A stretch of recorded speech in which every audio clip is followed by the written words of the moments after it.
Hi everybody, it's me, Beth Maitland from Drama Queen Bee Quilt Studio. And today I am just going to do a quick demonstration for you on this amazing, gigantic Dresden Plate quilt that I'm making for a client. As you can see, I'm stitching in the ditch around this triangle.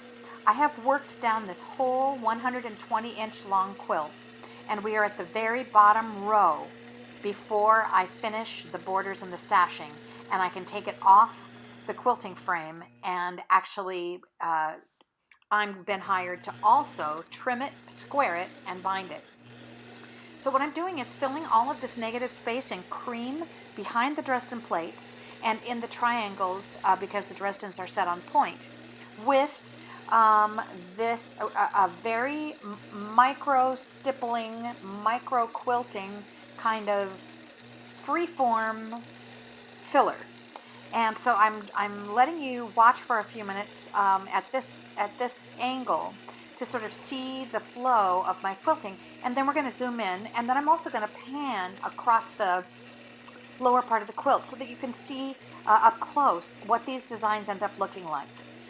It's like sort of doodling in your notebook in high school when you're bored in math or science.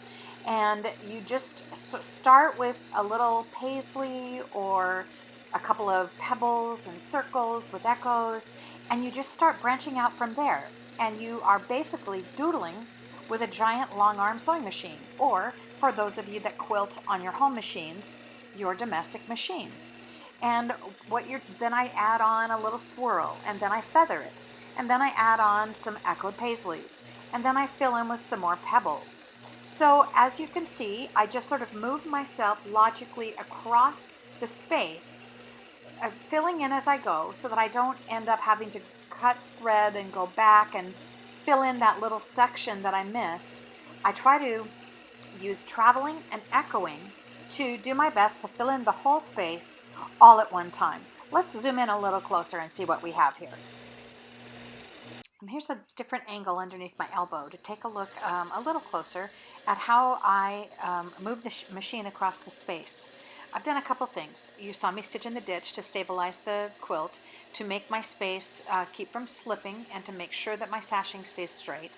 You also saw that I am doodling, so I'm making up designs as I go along.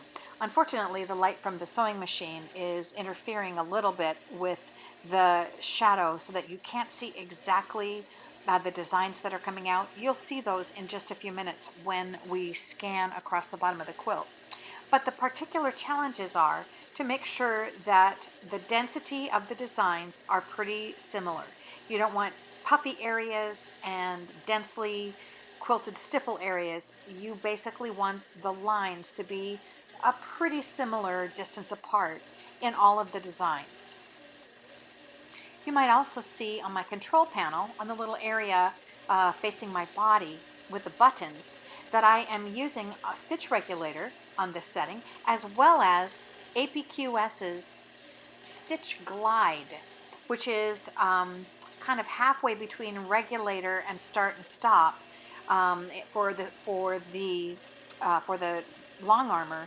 What it does is keep that needle going a little bit when you slow down, so that your stitch length stays really consistent and it's much smoother to do design work like this. So here is a close-up view, much more clear of the stitching of my little scribbling, doodling filler designs. As you can see, I've got swirls with feathers and paisleys and bubbles and petaled flowers all mixed together, and they fill the space beautifully, going from plain fabric to wow factor.